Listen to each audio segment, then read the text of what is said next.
Hello, hello. Welcome back to the Freelance Friday podcast, or welcome if you're new. If you happen to be new, you're a little late to the party, like 400 episodes late to the party, but you're still so welcome here. You guys, it's the 400th episode of Freelance Friday. This is wild.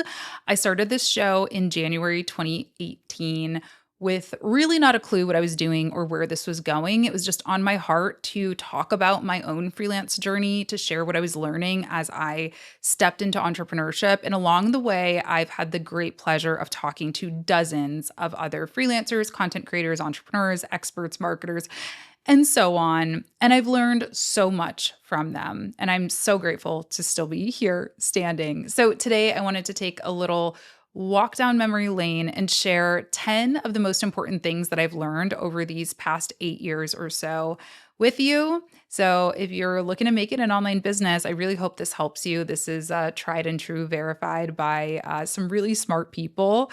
And yeah, let's get into it. First thing that I really know to be true is that fortune favors the bold. Listen, this is true for my own story, right? I actually started this podcast when I was still working in corporate. I was still working my corporate job. At the time, I was just consuming so many podcasts at my cubicle on my commute home, which was awful. It was like an hour-long commute to downtown Detroit. And it was on my heart. It was on my heart to do it. And I thought, you know what? This is kind of an untapped or less tapped, let's say, market. I would look up freelancing, entrepreneurship, and there weren't a ton of podcasts out there. And there certainly weren't a ton hosted by people who had similar stories or journeys as me. So I did it. I recorded my first episode literally in my closet in an apartment in downtown Detroit. And here we are. This show has gone on to be a huge driving force behind my YouTube growth, which is up to over 230,000 subscribers. I have had multiple sponsorships on the podcast. One of our favorites is Metricool. You guys can always use the code Latasha, of course, to get 30 days free on any of their premium plans. I'll have the link down below. I've worked with amazing brands. I've got to interview amazing people. I've got invited to speak on stages like Social Media Marketing World and a keynoting Honeybooks Partner Summit. Like all of these things, none of these things, should I say, would likely be possible without the podcast. So sometimes you just got to be bold, be unafraid, not really know exactly what's coming next, but just do it anyway. And this is a story that's been told by my guests over and over again as well. We've had Sylvia Pino on the podcast, who is an Upwork expert, Morgan Overholt as well. She had made, at the time of recording, over $500,000 on Upwork, which is a platform that I think a lot of people think is just kind of like only for newbies or not really incredibly lucrative. Well, these two have proven that you can make not just a full-time income, but a thriving business based on your pitch, right? They're all about sending through these high-quality pitches that actually land and that resonate, and being bold with those pitches. Similarly, my friend Nina Zeta, I actually just got off a call with her today. She has a company called Sidewalker Daily. She's been on the podcast multiple times talking about how content creators should be pitching, right? We shouldn't just be waiting for brands to slide into our inboxes. We should actually be creating lists of companies that we want to work with, developing beautifully designed sales collateral for our content, and sending those pitches out and not just waiting for people to come to us, right? My travel creators are making $20,000 brand deals pitching popcorn companies. They're Oh my gosh. we're pitching outside of our niche. One of the main things I love to talk about is, you don't need to pitch within your niche. I always call it the blender example. I'm an entrepreneur. I have a community of 160,000 creators. I could pitch a blender. The way I'm going to pitch a blender is, as a busy mom, as an entrepreneur, I need a smoothie on the go. I need to be able to whatever. That's going to be my angle. Someone else is going to have a different angle, right? Like a mom creator is going to have a fitness instructor is going to have a different, we're all having different angles. So I really love, and I really strongly suggest to anyone listening, your niche is around your content, not around your money. I also talked to Ben Oliveto, who was one of my students in the social media management accelerator. And I remember something that he said during his interview was that, one of the ways he got clients was just by shooting video. He does video for real estate agents. And one of his early clients was an Italian market, I remember he was saying. And he said, yeah, he just was filming and people would come up to him. I think sometimes we get nervous about what we're doing. If we're doing something that's a little bit different, we feel like we're going to be judged, we're going to be looked at, we're going to be stared at. Fortune favors the bold.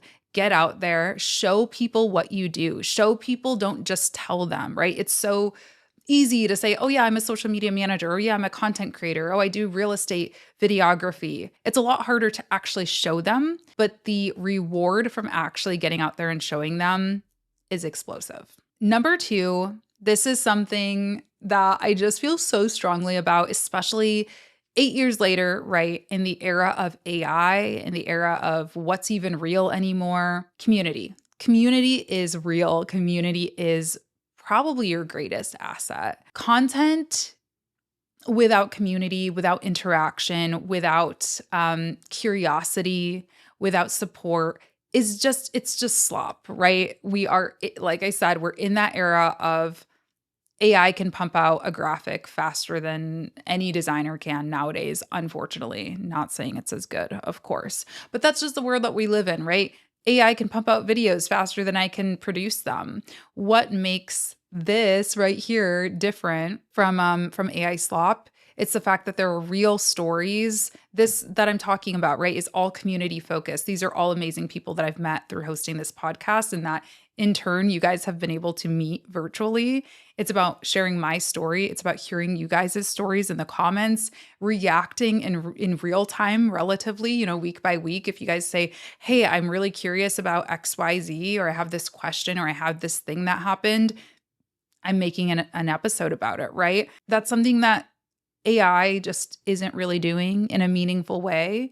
It doesn't cheer you on, right? It doesn't support you. And well, I guess it does cheer you on, but not in a real way, right? Not in a real way. Nothing replaces my friend D Green coming into my studio and sharing his signature just curiosity. Something I learned so much from D Green was just how good he is at asking questions and being curious about other people's lives, and how he uses that as a tool for community management with his school community. I want to be the person that like gives the people credit. Yeah. It's like you could be like, oh, D's growing his community. It's like I'm not though.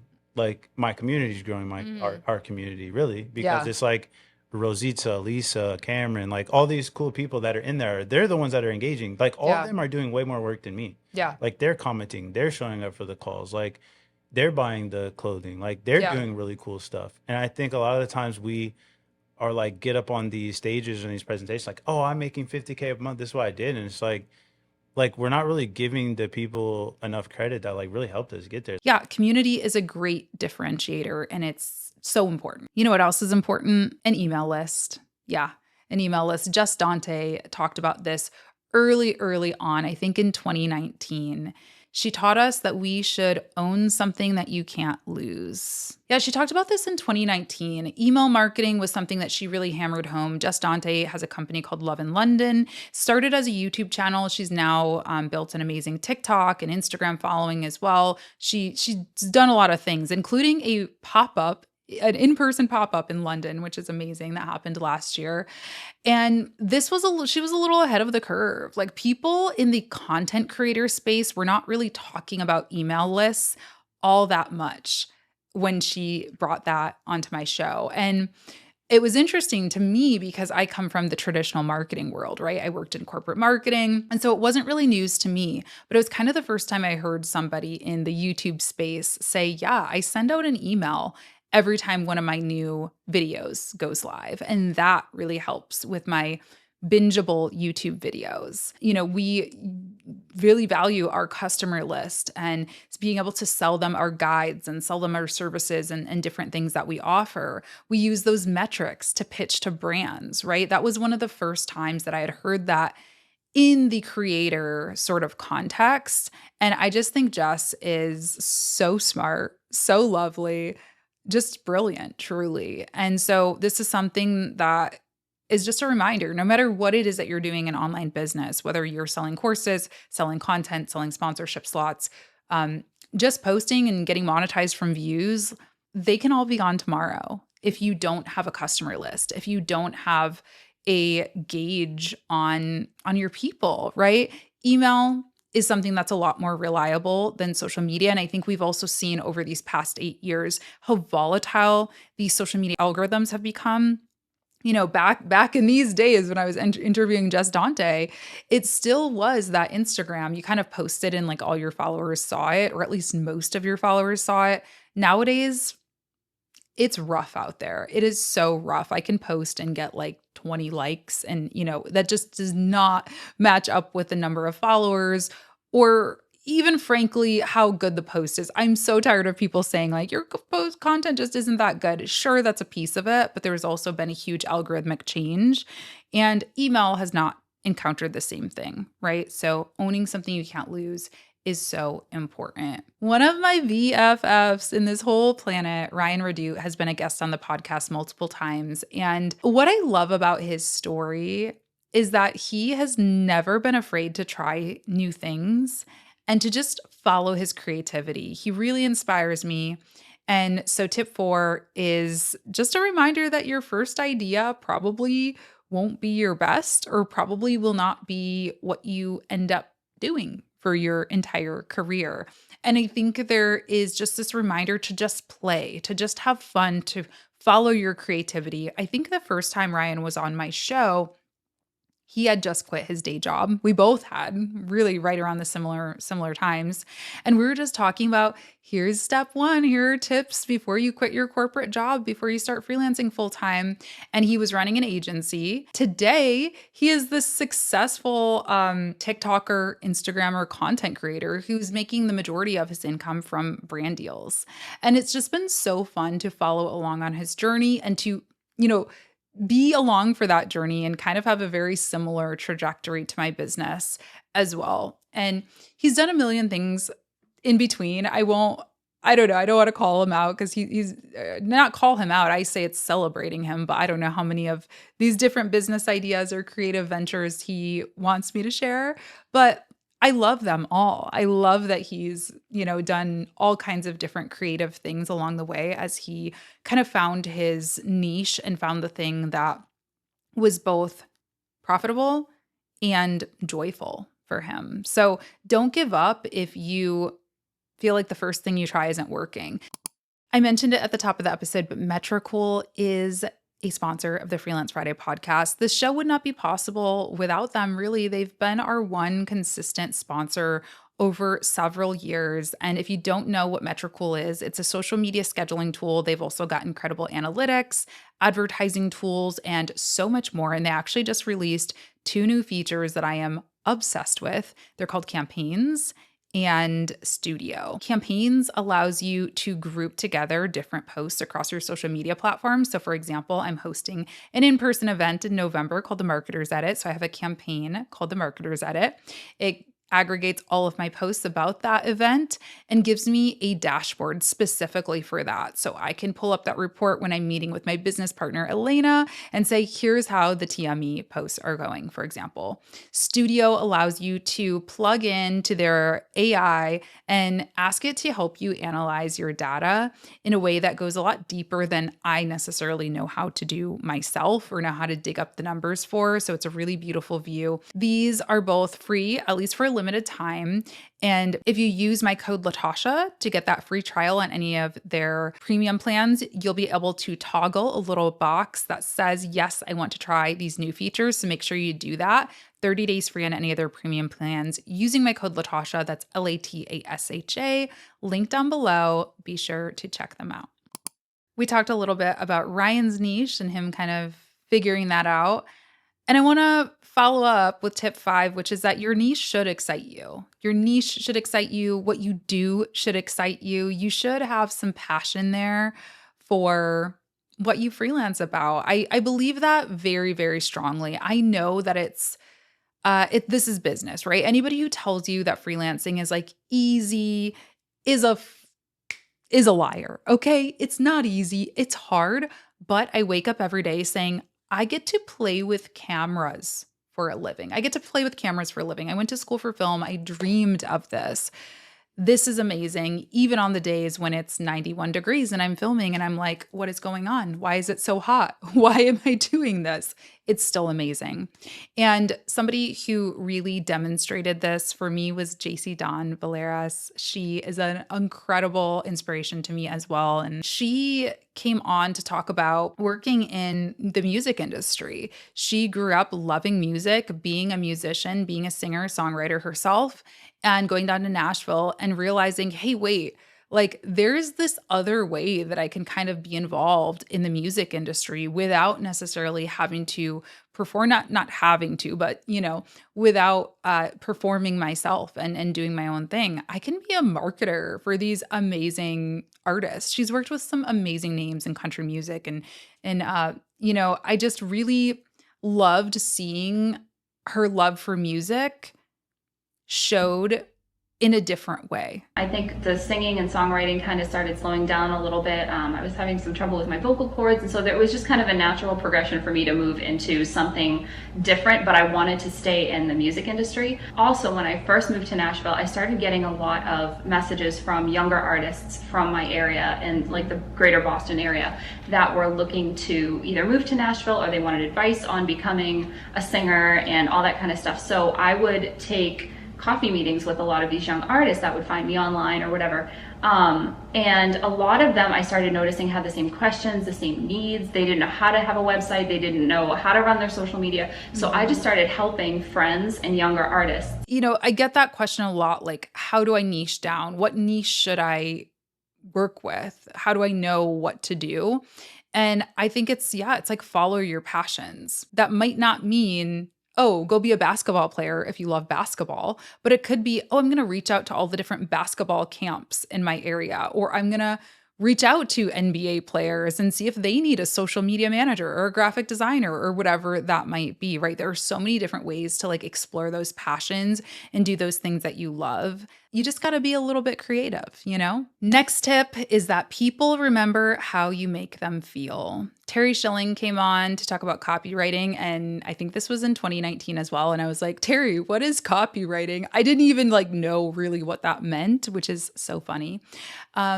And he really did a great job of explaining that it's not just words on a page. And again, I think this is more relevant than ever in the era of AI. Listen, AI is a great cheat code, right? It helps speed things up. It helps make things easier, but it does not replace human connection.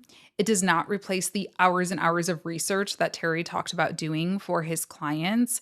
It does not replace human emotion. It cannot feel human emotion. And that's something Terry talked about a lot, is that in his copy, he's thinking about what will provoke people to click, right? That's his job as a copywriter. What will actually get people to click?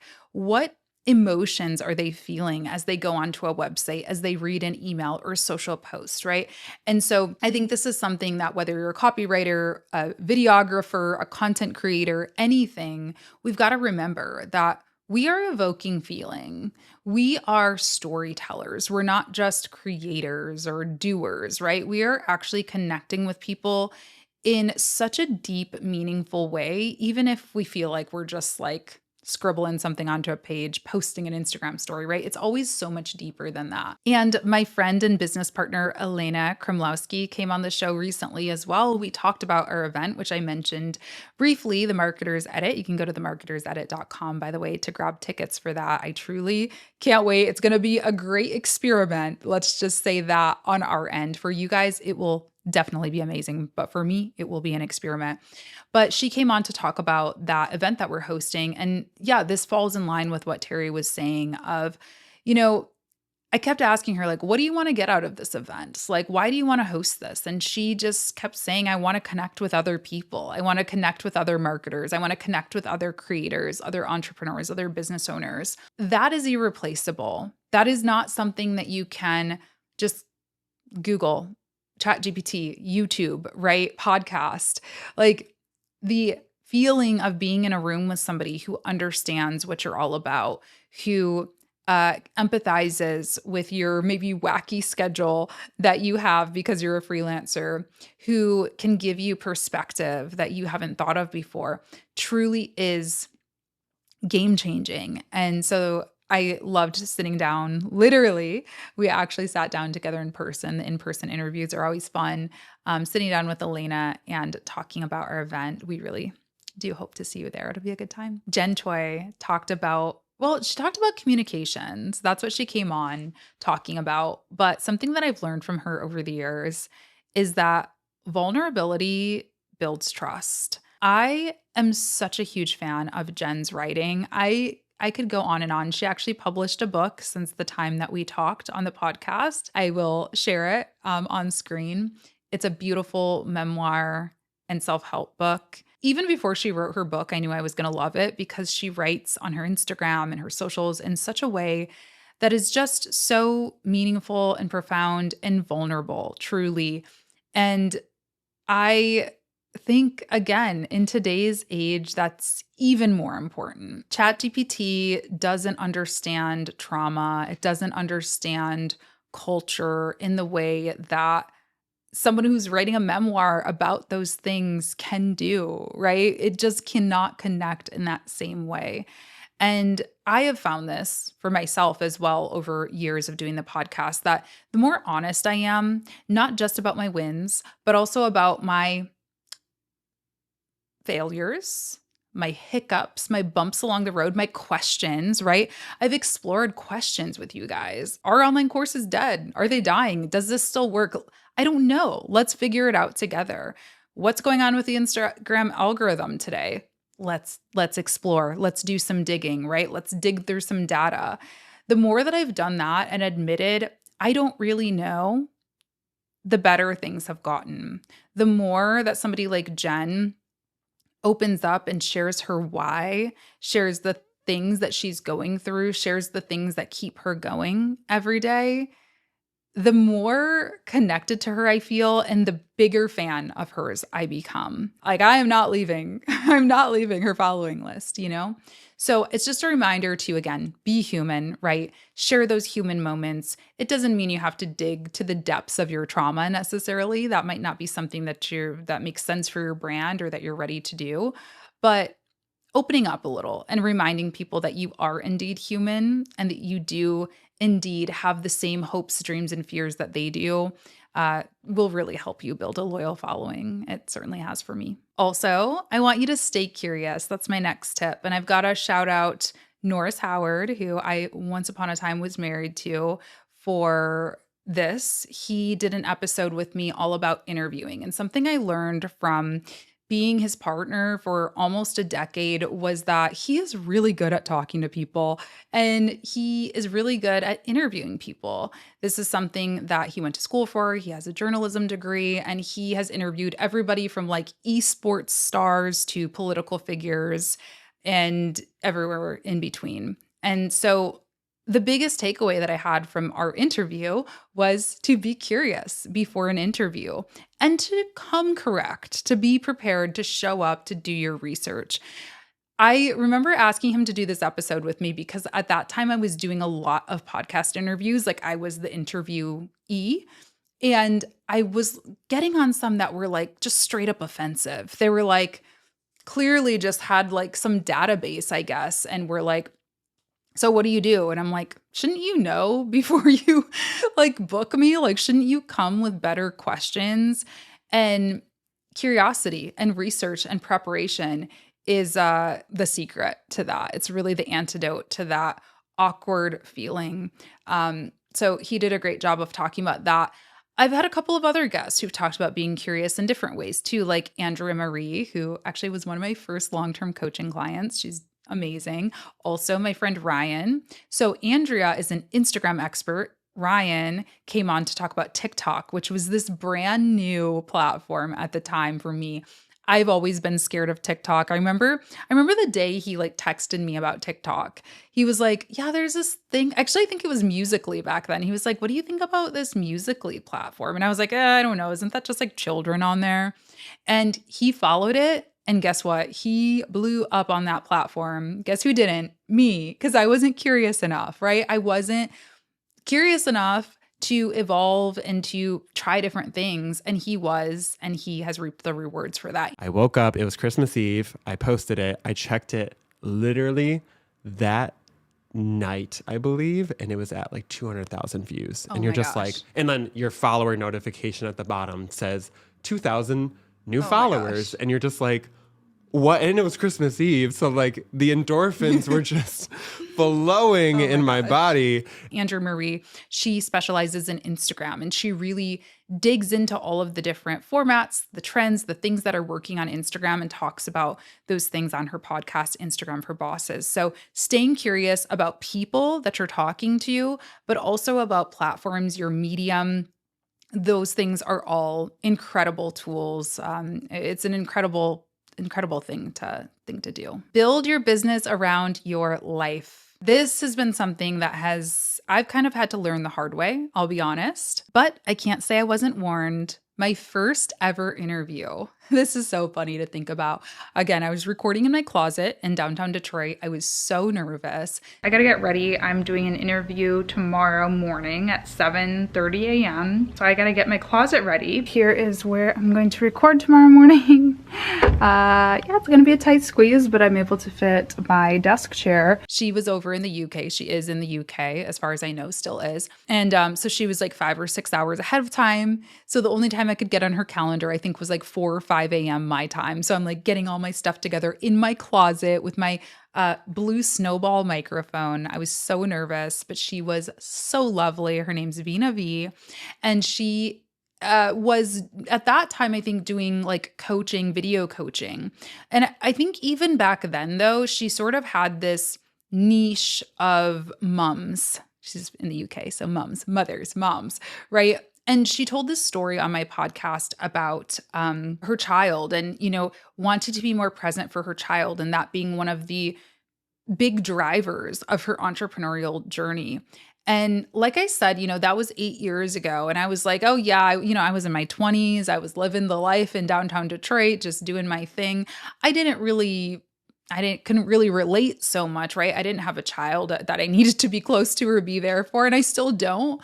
But I've since then had major life changes, both in terms of health, in terms of relationships, in terms of location, in terms of energy levels, skill set, all kinds of things, right? We've had this huge disruption of AI happen. And I've learned through all of those different ups and downs and all the things that at the end of the day, I started this business because I wanted to live a better life. And if I stop living my life, if I start living for an algorithm, if I start living for an audience, if I start living for a revenue number, I'm not going to be living my life fully.